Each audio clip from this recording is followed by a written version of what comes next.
Hey, welcome to my channel. This is my first blog. আর আজকে আমি আপনাদের দেখাবো প্রত্যেকটা যে খাদ্য কীভাবে কতটা পরিশ্রমের মাধ্যমে গড়ে ওঠে তার একটা বাস্তব উদাহরণ।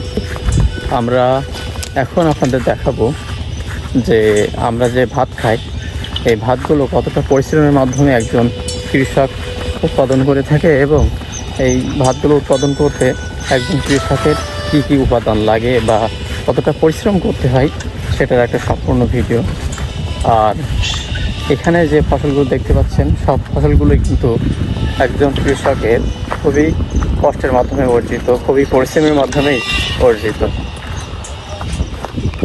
তাদের এই যে পরিশ্রম, সমগ্র মাঠের যে ফসলগুলো সবই তাদের হাতের ছোঁয়ায়।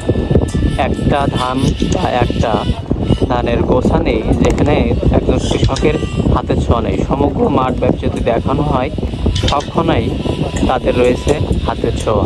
আর বৃষ্টির দিনে এরকম মাঠে ছিটছি পানিতে ঘুরতে বা আপনার কাজ করতে একটা অসাধারণ লাগে। যদিও বর্জ্যপাতের ক্ষেত্রে ভিন্ন কথা, বর্জ্যপাত পেলে সমস্যা হয়, তাছাড়া বর্জ্যপাত বিহীন এমনি সময়ে আমরা এরকম একটা পরিবেশে ঘুরতে ফিরতে আমরা কাজ করতে যথেষ্ট ভালো লাগে।